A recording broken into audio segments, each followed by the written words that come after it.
ప్రభువును రక్షకుడైన యేసుక్రీస్తు పరిశుద్ధ నామమున ఈ ఉదయకాల శుభములు మీకు తెలియజేస్తున్నాను. ఇది నా దేవుని యొక్క వాక్య ధ్యానము. యేసుక్రీస్తు ప్రభువుల వారికి కలిగినటువంటి మరొక పేరు అనంత జ్ఞాని. సమూయేలు మొదటి గ్రంథము 2వ అధ్యాయం 3వ వచనాన్ని చూస్తే, యెహోవా అనంత జ్ఞాని యొక్క దేవుడు, ఆయనే క్రియలను పరీక్షించువాడు అనే మాటలు చూడొచ్చు. అవును ప్రియులారా, దేవుని యొక్క జ్ఞానాన్ని అర్థం చేసుకోవటం మానవుని వల్ల అయ్యేటువంటిది కాదు. దేవుని యొక్క వెరితనము మానవుని యొక్క జ్ఞానము కన్నా ఎంతో శ్రేష్టమైనది అని అంటాడు. కాబట్టి దేవుని యొక్క జ్ఞానాన్ని మనం పరిశీలన చేసుకోవాలి అని అంటే, ఈ లోకంలో ఉన్నటువంటి వాటిని గమనించడం ద్వారా దేవుడు ఎంత జ్ఞానవంతుడో, ఎంత ఉన్నతమైనటువంటి జ్ఞానం కలిగిన వాడో అర్థమవుతుంది. ఆయన కలుగు చేసినటువంటి సూర్యుని కానీ, చంద్రుని కానీ, ఆకాశ నక్షత్రాలను కానీ పరిశీలన చేసినప్పుడు ఎటువంటి ఆధారము కూడా లేకుండా అవి ఒక క్రమ పద్ధతిలో ఒకదాని వెంబడి ఒకటి తిరుగుతున్నట్టుగా మనం గమనించవచ్చు. పగటిని ఏలడానికి సూర్యుని, రాత్రి ఏలడానికి చంద్రుణ్ణి, నక్షత్రాలను ప్రభువు చాలా చక్కగా దేని క్రమంలో అది నడవడానికి అమర్చినట్టుగా మనం చూడవచ్చు. కాబట్టి అటువంటి అనంత జ్ఞాని అయినటువంటి దేవుణ్ణి దేవుడిగా కలిగి ఉన్నటువంటి మనము ధన్యులం ప్రియులారా. అంతేకాకుండా మానవుని యొక్క నిర్మాణాన్ని కూడా మనం ఆలోచన చేసినప్పుడు దేవుని యొక్క అమితమైనటువంటి జ్ఞానాన్ని ఏమాత్రం కూడా అర్థం చేసుకోలేం. అందుకనే 139వ కీర్తనలో దావీదు భక్తుడు అంటూ ఉంటాడు, నీవు నన్ను కలుగు చేసిన విధము చూడగా భయమును ఆశ్చర్యమును నాకు పుట్టుచున్నవి అని అంటాడు. అవును, మానవుని యొక్క నిర్మాణాన్ని ఆలోచన చేసినప్పుడు ఓ పక్కన ఎంత జ్ఞానమా అనేటువంటి భయము ఆశ్చర్యం కూడా మనకు కలుగుతుంది. మానవుని యొక్క గుండె పనితీరు కనుక ఆలోచన చేస్తే నిమిషానికి 72 సార్లే కొట్టుకోవాలనేటువంటిది నియమము. అది కనుక ఎక్కువైనా తక్కువైనా మానవునికి ప్రమాదము అనేది.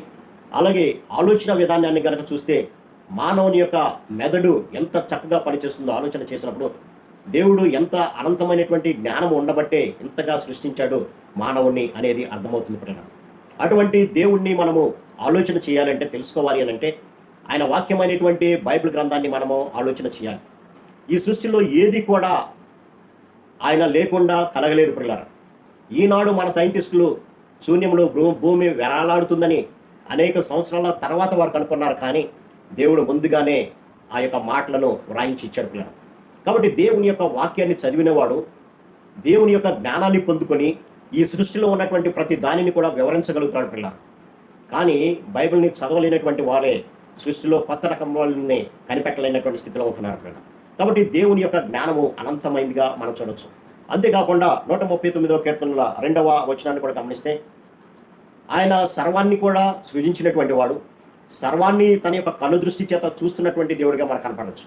అందుకనే నేను కూర్చుండుట, నేను లేచుట నీకు తెలియను, నాకు తలంపు పుట్టక మునిపే నీవు నా మనస్సును గ్రహించుచున్నావు, నా నడకను నా పడకను నీవు పరిశీలన చేసి ఉన్నావు, నా చర్యలన్నింటినీ నీవు బాగా తెలుసుకుని ఉన్నావు అని అంటాడు.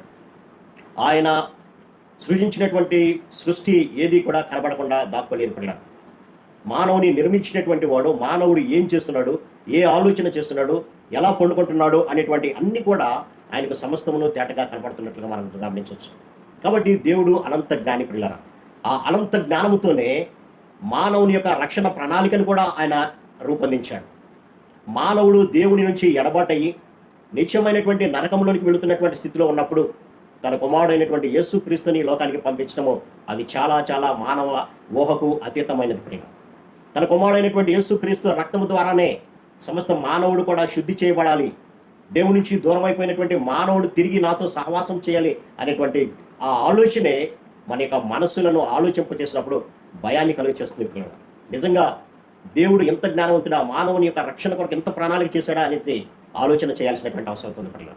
కాబట్టి దేవుడు అనంత జ్ఞాని అయినటువంటి దేవుడు. అందుకనే సామెతల గ్రంథంలో కూడా జ్ఞానం ఘోషిస్తుంది అని అంటాడు.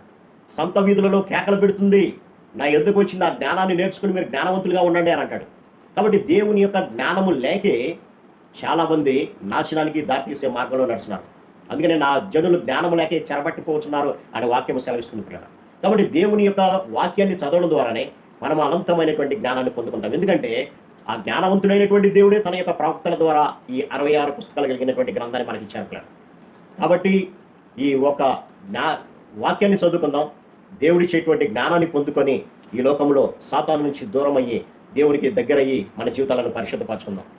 సొలొమోను భక్తుడు కూడా దేవుని జ్ఞానమే అడిగాడు, కానీ ఈ లోక సంపద అడగలేదు. ఈ లోక సంపద క్షయమైపోతుంది, కానీ ఈ జ్ఞానము ఈ లోకంలో నిన్ను పరిశుద్ధంగా ఉంచుతుంది. నీవు చనిపోయిన తర్వాత జ్ఞానము పరలోకానికి వెళ్ళడానికి నీకు మార్గాన్ని చూపుతుంది. కాబట్టి జ్ఞానాన్ని పొందుకుందాం. ఈ లోక సాతాను నుంచి దూరంగా వెళ్దాం. అట్టి కృపా పరిశుద్ధాత్మ దేవుడు మనందరికి దయచేయండి గాక. ఆమేన్. ప్రార్థన. సర్వశక్తుడు ప్రేమగల మా తండ్రి, మీ జ్ఞానాన్ని నేను కొద్ది నిమిషాలు ధ్యానించడానికి మీరు కృప చూపించానైనా. అనంత జ్ఞాని అయినటువంటి మీ జ్ఞానాన్ని పరిశోధించడం ఈ లోకంలో ఎవరి వల్ల కాదు ప్రభువా. మీ వాక్యాన్ని మేము ధ్యానం చేయడం ద్వారానే మీ జ్ఞానాన్ని పొందుకుంటామనే సత్యాన్ని మీరు గమనించి అనుదినము మీ వాక్యాన్ని చదివి మీ జ్ఞానాన్ని సంపాదించుకుని మీరు ఇతర రాజ్యంలో ఉండేటట్లుగా సహాయం దయచేయమని యేసు నామమున అడిగి పెట్టుకుంటున్నాం తండ్రి. ఆమేన్.